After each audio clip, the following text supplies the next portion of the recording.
3 ওভারেই ভারত 50 তুলেছে এবং বোঝা যাচ্ছে যে তারা ম্যাচে জয়ের জন্য ঝাঁপাচ্ছে। শেষ 2 দিনে 195 ওভার খেলা হওয়া সম্ভব, আজকের দিনেও আরও 50 ওভারের বেশি খেলা বাকি আছে। বোঝাই যাচ্ছে যে ভারত টি-20 ক্রিকেটটা এই ম্যাচে খেলবে এবং তারা জিততেই চাচ্ছে। দেখুন বেশ কিছু কোয়ালিটি টি-20 প্লেয়ার কিন্তু ইন্ডিয়ার এই টিমে আছে।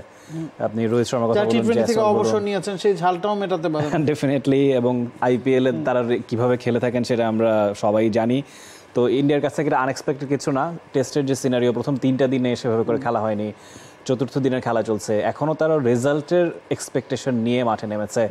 দ্রুততম সময়ে তারা বাংলাদেশকে অল আউট করেছে, যে কাজটা করা উচিত ছিল তাদের জন্য। এবং এখন যে অ্যাপ্রোচে খেলছে রোহিত শর্মা এবং জয়সওয়াল, সো সেই ক্ষেত্রে আপনি যেটা বললেন ইনিশিয়ালি 50 রান তাদের তুলতে 3টা ওভার লেগেছে, খালেদ হাসান মাহমুদকে ইকুয়ালি তারা বিট করেছে।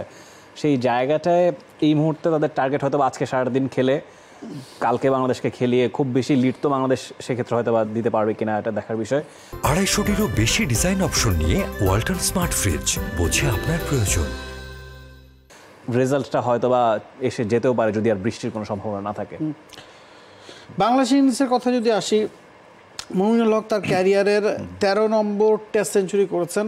অ্যাওয়েতে দ্বিতীয় টেস্ট সেঞ্চুরি, 13টা ম্যাচে গিয়ে দ্বিতীয় সেঞ্চুরি করলেন। মুমিনুলকে নিয়ে সবসময় বলা হয় যে ঘরের মাঠে তিনি যতটা সফল, বিদেশে গিয়ে ঠিক ততটা পারফর্ম তিনি করতে পারেননি।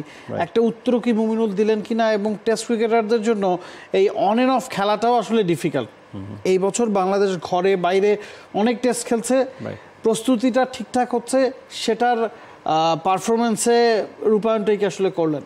এখন অব্দি এই টেস্টের প্রাপ্তি তো শুধুমাত্র মুমিনুলের সেঞ্চুরিটাই। আমরা জানি শান্ত 31 করেছিলেন, মিরাজ একটা ভালো শুরু পেয়েছিলেন, লিটন দাস হয়তো বা একটু ভালোই দেখাচ্ছিল তার ইনিংসটা। আনফর্চুনেটলি কেউ মুমিনুলকে সঙ্গটা দিতে পারেনি। একজনও যদি সেই জায়গায় 50 করতেন হয়তো বা বাংলাদেশের আরেকটু রান বেশি হতো। 300-এর আশেপাশে রান হলে খুব যে খারাপ স্কোর কানপুরে সেটা কিন্তু নয়। কানপুরে আমরা অ্যাভারেজ ফার্স্ট ইনিংস আমরা গত কয়েক বছরে দেখছি 300-350-র মধ্যেই থাকছে। সেই জায়গাটায় ইট ইস ভেরি আনফর্চুনেট যে কেউ প্রপার সাপোর্টটা মুমিনুলকে দিতে পারেনি। তিনি নট আউট থেকেছেন 107 রান করে, 194টা বল তিনি খেলেছেন, 55 স্ট্রাইক রেট, 17টা 4 এবং একটা ছক্কাও তিনি হাঁকিয়েছেন, অনেকগুলো বাউন্ডারি হাঁকিয়েছেন। এবং তামিম ইকবাল সেটা বলছিলেন যে বাউন্ডারি হাঁকালেও খুব যে তাড়াহুড়ো করেছেন তা কিন্তু না, অন্য ব্যাটারদের মধ্যে এক্স্যাক্টলি সেই টেন্ডেন্সিটা দেখা গেছে। সাকিব যেভাবে আউট হয়েছেন, লিটন যেভাবে আউট হয়েছেন অ্যাগ্রেসিভ শট খেলতে গিয়ে, সেই জায়গাটায় মুমিনুল ইসলাম উজ্জ্বল ব্যতিক্রম আজকের দিনে। শান্ত ফর্মে ফিরতে পারছেন না, 82 রান একটা ইনিংস ফার্স্ট টেস্টে খেলেছিলেন, এবার 4-এ ব্যাটিং করলেন, মুমিনুল 3-এ ব্যাটিং করলেন। ক্যারিয়ার শুরুটা মুমিনুল 3-এ থেকেই করেছেন। এবং এই যে রদবদল, শান্তর 4-এ নামা, মুমিনুলের 3-এ আসা, সেটা আসলে কতটা গুরুত্বপূর্ণ ভূমিকা পালন করেছে এই টেস্টে মুমিনুলের সেঞ্চুরির পেছনে? ডেফিনেটলি মুমিনুল হক আসলে রিগার্ডলেস অফ দ্য পজিশন তিনি ভালোই খেলেন। খুব যে তার সাফল হয়েছে তা নয় ক্যারিয়ার জুড়ে। আমরা সেক্ষেত্রে 3-এ নেমে তিনি রান করেছেন। আমরা টপ অর্ডারের ব্যর্থতার কথা অনেকবারই বলে আসছি, গত বেশ কয়েক বছর ধরেই আসলে বাংলাদেশের টপ অর্ডার ক্লিক করছে না, অন্তত রেড বল ক্রিকেটে তো বটেই। সেই ক্ষেত্রে এটা আনফর্চুনেট যে বাংলাদেশের ওপেনার যারা আছেন জাকির এবং সাদমান, দে আর নট কনসিস্টেন্ট। আমরা জয়ের কথা বলেছিলাম, হয়তো বা তাকে এক্সপেরিমেন্ট করা যেত left and right hand combination বিবেচনায়। আরও একটাবার কিন্তু আসলে দুজনই সে অর্থে ক্লিক করতে পারেনি। মুমিনুল সেই জায়গাটায় অনেকটা ভার সামলেছেন। শান্ত 4-এ নেমে তার শুরুটা দেখে কিন্তু মনে হচ্ছিল একটা বড় জুটি দুজনের কনফিডেন্ট মনে হচ্ছিল। আনফর্চুনেটলি 31-এ তাকে থামতে হয়েছে। এইটাও এই টেস্টের আসলে একটা ব্যর্থতার বড় জায়গা।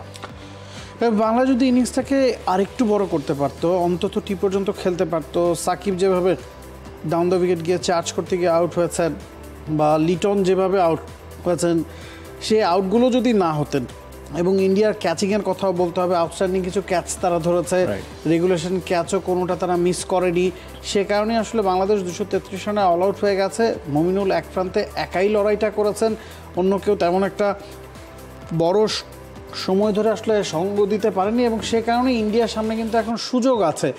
ইন্ডিয়া ইতিমধ্যেই একটা ইতিহাস গড়ে ফেলেছে, 3 ওভারে 50-এর কোটা পেরিয়ে তারা কিন্তু ইঙ্গিতটা দিচ্ছে যে তারা এই ম্যাচটা জিততে চায়। আজকের দিনটায় তারা যত সম্ভব রান করতে চায়, হয়তো 233 টপকে যেতে চায়। সেক্ষেত্রে আগামীকালকের দিনটা কাজে লাগিয়ে এই ম্যাচে ফল বের করাই কিন্তু ভারতের লক্ষ্য।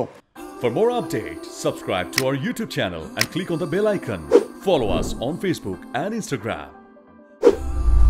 Download T Sports app to enjoy exciting games and highlights. Visit tsports.com.